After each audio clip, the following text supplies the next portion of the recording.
Hello friends, అందరికీ నమస్కారం. Welcome back to our channel. మన ఆంధ్రప్రదేశ్ రాష్ట్ర ముఖ్యమంత్రి నారా చంద్రబాబు నాయుడు గారు కొత్త పెన్షన్ల మీద గుడ్ న్యూస్ అయితే చెప్పారండి.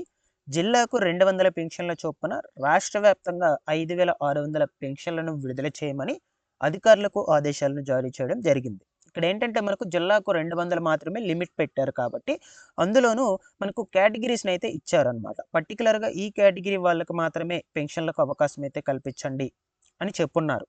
సో అయితే మెయిన్గా ఎవరెవరు అప్లై చేసుకోవచ్చు, అప్లికేషన్స్ అనేటువంటివి ఎప్పటి నుంచి స్టార్ట్ అవుతాయి, ఎక్కడికి వెళ్ళి అప్లికేషన్స్ పెట్టుకోవాలి, కావాల్సినటువంటి డాక్యుమెంట్స్ ఏమిటి, ఈ అప్లికేషన్ విధానం ఎలా ఉంటుంది, ఈ వివరాలన్నిటి గురించి మీకు క్లియర్గా ఈ వీడియో ద్వారా చెప్తాను.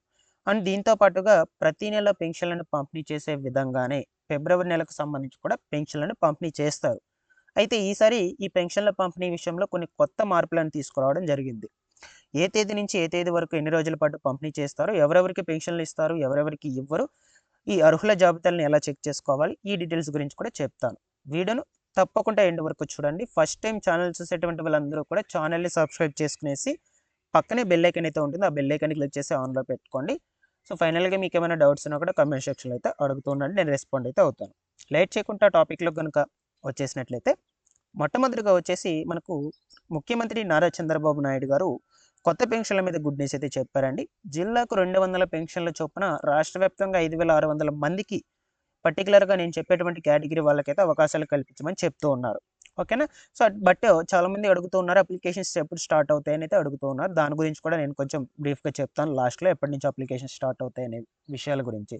దానికంటే ముందుగా మీరు ఈ అప్లికేషన్స్ అనేటువంటివి పెట్టుకోవాలి అంటే ఎటువంటి అర్హతలు కలిగి ఉండాలి, డాక్యుమెంట్స్ ఏమేమిటి అరేంజ్ చేసి పెట్టుకోవాలి, ఇవన్నీ కూడా తెలుసుకోవాలి. కాబట్టి నేను ముందుగా చెప్తాను. రాష్ట్రంలో ఎవరైతే దీర్ఘకాలిక వ్యాధిగ్రస్తులు, క్యాన్సర్ రోగులు, వికలాంగులు ఈ 3 కేటగిరీ కింద ఉన్నటువంటి వాళ్ళు ఉన్నారో అటువంటి వాళ్ళందరూ కూడా ఇప్పుడు అప్లికేషన్స్ అనేటువంటివి పెట్టుకోవచ్చు అనమాట. ఓకేనా. అప్లికేషన్స్ పెట్టుకున్నాక మీకు వెరిఫికేషన్స్ ఉంటాయి. వెరిఫికేషన్స్ తర్వాత ఫైనల్ ఎలిజిబుల్ లిస్ట్ అనేటువంటి వాటిని తీస్తారు. ఆ ఫైనల్ ఎలిజిబుల్ లిస్ట్లో నేమ్స్ ఉన్నటువంటి వాళ్ళందరికీ కూడా ఇంక నుంచి ప్రతి నెల పెన్షన్ల పంపిణీ జరుగుతుంది. అది కూడా మీకు వచ్చినటువంటి కేటగిరీ పెన్షన్కి సంబంధించిన అమౌంట్ మాత్రమే ఇస్తారనమాట. ఓకేనా. సో ఇప్పుడు నేను ఏవైతే 3 కేటగిరీస్ చెప్పానో వీళ్ళు మాత్రమే అప్లికేషన్స్ పెట్టుకోవచ్చు అనమాట. నేను ఆల్రెడీ చెప్పాను ప్రీవియస్ వీడియోలో, ఒక వీడియోలో ఇంకా ఇన్డెప్త్గా కేటగిరీస్ అన్నీ కూడా. సో క్యాన్సర్ రోగులు, దీర్ఘకాలిక వ్యాధిగ్రస్తులు వీటిలో కూడా సబ్ కేటగిరీస్ చాలా ఉన్నాయి. మీరు ఏ కేటగిరీకి చెందినటువంటి వాళ్ళు కమెంట్ సెక్షన్లో అడగండి, నేను మీరు ఎలిజిబుల్ అవుతారా లేదా అని కూడా చెప్తాను. ఓకేనా. ఇక్కడ ఏంటంటే మీరు దరఖాస్తులు పెట్టుకోవాలి అనుకుంటే ఖచ్చితంగా మీ దగ్గర నేను చెప్పేటువంటి డాక్యుమెంట్స్ ఉండాలి. దీర్ఘకాలిక వ్యాధిగ్రస్తులు, క్యాన్సర్ రోగులు ఈ 2 కేటగిరీస్ కింద ఉన్నటువంటి వాళ్ళందరూ కూడా మెడికల్ సర్టిఫికేట్ తప్పకుండా రెడీ చేసి పెట్టుకోండి. మెడికల్ సర్టిఫికేట్తో పాటుగా పర్సన్ యొక్క Aadhaar card, ration card xerox, అలాగే క్యాష్ ఇన్కమ్ సర్టిఫికేట్స్ ఎక్స్పైర్ అయినాయా లేదంటే ఎక్స్పైర్ కాలేదా, మనకు రన్నింగ్లోనే ఉన్నాయా చెక్ చేసుకోండి. దాని తర్వాత ఇక్కడ పాస్పోర్ట్ సైజ్ ఫోటో, ఇక ఫైనల్గా మెడికల్ సర్టిఫికేట్. అండ్ దీంతో పాటుగా వికలాంగులు వచ్చేసి సదరం సర్టిఫికేట్ అనమాట. సదరం సర్టిఫికేట్ సంగతి చూసినట్లయితే మనకు సదరం సర్టిఫికేట్లో 40% నుంచి 85% బిలో ఉన్నట్లయితే, ఆ మధ్యలో ఉన్నట్లయితే 6,000 రూపాయలు వికలాంగ పెన్షన్, 85% నుంచి 100% లోపల ఉన్నట్లయితే మెడికల్ పెన్షన్, డిఎంహెచ్ఓ పెన్షన్ ఎంత వస్తుంది, 15,000 రూపాయలు అయితే వస్తుందన్నమాట. ఓకేనా. ఇది పెన్షన్లకు సంబంధించి ఈ యొక్క సదరం సర్టిఫికేట్లో ఉన్నటువంటి పర్సంటేజెస్ అనమాట. దీన్ని బట్టి మీకు డిసైడ్ చేయడం జరుగుతుందన్నమాట. ఓకేనా. సో ఇలా మీరు కూడా ఒకసారి చెక్ చేసుకోండి, మీకు ఇచ్చినటువంటి సదరంలో ఎంత పర్సంటేజ్ అనేది అయితే ఉంది అనే వివరాల గురించి. సో మీకు తెలియకపోయినా కమెంట్ సెక్షన్లో పెట్టండి, నేను చెప్తాను మీకు ఏ పెన్షన్ వస్తుందా అనే వివరాల గురించి కూడా. ఓకేనా. ఈ డాక్యుమెంట్స్ అన్నింటినీ కూడా ఒకసారి చెక్ చేసి పెట్టుకొని రెడీ చేసి పెట్టుకోండి. కనుక అప్లికేషన్స్ రిలీజ్ చేసిన వెంటనే మీరు కనుక అప్లికేషన్స్ పెట్టుకున్నట్లయితే మీ పెన్షన్, మీ నేమ్స్ అనేటువంటివి ఎలిజిబుల్ అయినట్లయితే ఎలిజిబుల్ లిస్ట్లోకి వెళ్తాయి. దాని తర్వాత మీకు పెన్షన్ అనేది రావడం జరుగుతుంది. ఓకేనా. వీలైనంత త్వరగా డాక్యుమెంట్స్ రెడీ చేసి పెట్టుకోండి. ఇక మీకు మెడికల్ సర్టిఫికేట్ కావాలి అనుకుంటే మీ దగ్గరలో ఉన్నటువంటి గవర్నమెంట్ ఆసుపత్రి, పెద్ద ఆసుపత్రి అంటారు, ఆ ఆసుపత్రికి వెళ్ళి అప్లై చేసుకోండి, అక్కడ ఇస్తారు. సదరం సర్టిఫికేట్ కావాలి అనుకుంటే సదరం స్లాట్స్ రిలీజ్ చేసినప్పుడు బుక్ చేసుకుని అప్లై చేసుకోవాల్సిందే. అప్పటి వరకు మీరు వెయిట్ చేయాల్సిందే. ఇప్పటి వరకు ఎవరైనా కొత్త సదరం సర్టిఫికేట్ దరఖాస్తులు పెట్టుకొని రెడీగా పెట్టుకున్నట్లయితే వాళ్ళకి అవకాశం ఇప్పుడు అప్లై చేసుకునే ఇష్టం, నో ప్రాబ్లం అనమాట. ఓకేనా. ఇలా అండి. అప్లికేషన్స్ అనేటువంటివి ఎప్పుడు స్టార్ట్ అవుతాయి అని చాలామంది కూడా అడుగుతూ ఉన్నారు. ఫస్ట్ మనకు ప్రొసీడింగ్స్ అనేటువంటివి రావాలన్నమాట ప్రభుత్వం నుంచి. ప్రొసీడింగ్స్ వచ్చాక అధికారులు అప్లికేషన్స్ అనేటువంటి వాటిని స్టార్ట్ చేయగలరు. లేదంటే లేదనమాట. ఈ మంత్ ఎండ్ లోపల వచ్చినట్లయితే ఫిబ్రవరి నెల మొదటి వారం నుంచి అప్లికేషన్ స్టార్ట్ అవుతాయి కన్ఫర్మ్‌గా. లేదు అనుకుంటే మనకు ఫిబ్రవరి నెలలోనే వచ్చినట్లయితే మొదటి వారం, రెండో వారంలోల ఫిబ్రవరి నెలాఖరు నుంచైనా అప్లికేషన్ స్టార్ట్ అయ్యే ఛాన్స్ అయితే ఉండొచ్చు.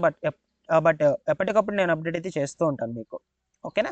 మీరెవరు కూడా టెన్షన్ పడాల్సిన అవసరం లేదు. బట్ ఖచ్చితంగా అప్లికేషన్ స్టార్ట్ చేస్తారు. ఎందుకంటే ఈ కేటగిరీకి చెందినటువంటి వాళ్ళందరూ కూడా చాలా ఇబ్బందులైతే ఎదుర్కొంటూ ఉన్నారండి. వాళ్ళు డైలీ కూడా హాస్పిటల్స్‌కి వెళ్ళి వాళ్ళ చెకప్స్ కోసం మనీ అనేది సరిపడక వాళ్ళు చాలా ఇబ్బందులు ఆర్థికంగా ఎదుర్కొంటూ ఉన్నారు.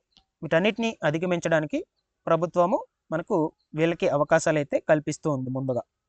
ఓకేనా? దీని మీద మీ యొక్క ఒపీనియన్ ఏందో కూడా కామెంట్ సెక్షన్‌లో పెట్టండి. No problem. సో, ఇక్కడికే క్లియర్ ఇది కొత్త పెన్షన్‌లకు సంబంధించి. అప్లికేషన్ స్టార్ట్ అయ్యేది కొంచెం లేట్ అయ్యేటట్టుంది. నేను అప్డేట్ అయితే ఇస్తూ ఉంటాను. ఈ లోపల డాక్యుమెంట్స్ రెడీగా పెట్టుకోండి. మెయిన్‌గా మనకు ఈ యొక్క ఫిబ్రవరి నెల పెన్షన్స్ అండి. ఫిబ్రవరి నెల పెన్షన్స్ వచ్చేసి యూజువల్‌గా ప్రతి నెల 1, 2 తారీఖుల్లో పంపిణీ చేయాలి. బట్ ఈసారి మనకు 1 తారీఖున ఆదివారం అయితే వస్తుంది. ఆ రోజునైతే పంపిణీ చేయరు. 31 తారీఖున పంపిణీ చేస్తారు. ఈ నెల 31 తారీఖున. సో, అందరూ కూడా 1 తారీఖున అయితే ఉండొద్దు. ఎందుకంటే 1 తారీఖున ఆదివారం అయితే వస్తుంది ఫిబ్రవరి 1 తారీఖున. 31 నుంచి స్టార్ట్ చేస్తారు ఉదయం 7 గంటల నుంచి. మీరందరూ కూడా పెన్షన్స్ తీసుకోండి. ఓకేనా? ఈ జనవరి నెలకి ఎవరైతే పెన్షన్లు ఉంటారో వాళ్ళందరికీ కూడా ఖచ్చితంగా ఫిబ్రవరి నెలకు సంబంధించిన పెన్షన్ డబ్బులైతే ఇస్తారు. పంపిణీ చేస్తారు. ఎవ్వరు కూడా మిస్ చేసుకోవద్దు. మీరు 31 తారీఖున తీసుకోకపోయినట్లయితే 2వ తారీఖున తీసుకోవచ్చు. మరలా 2 రోజులు పంపిణీ చేస్తారు కాబట్టి. లేదు ఫిబ్రవరి నెలకు సంబంధించి పెన్షన్లే తీసుకోకపోయినట్లయితే నో ప్రాబ్లమ్. ఫిబ్రవరి నెల పెన్షన్లు, మార్చి నెల పెన్షన్స్ 2 నెలలకు సంబంధించిన పెన్షన్స్ మీరు మార్చి నెలలో తీసుకోవచ్చనమాట. అలా అని 3 నెలలు పెండింగ్ వరకు అయితే పెట్టుకోవద్దు. ఎప్పటికప్పుడు తీసుకునేసేయండి. క్లియర్ చేసుకుంటూ ఉండండనమాట. ఓకేనా? ఇలా అయితే ఉన్నాయండి పెన్షన్‌లకు సంబంధించిన అప్డేట్స్. మీకు ఎప్పటికప్పుడు అప్డేట్ అనేది అయితే అందజేస్తూనే ఉంటాను. రెగ్యులర్‌గా ఫాలో అప్ చేస్తుండండి ఛానల్‌ని. Thanks for watching this one.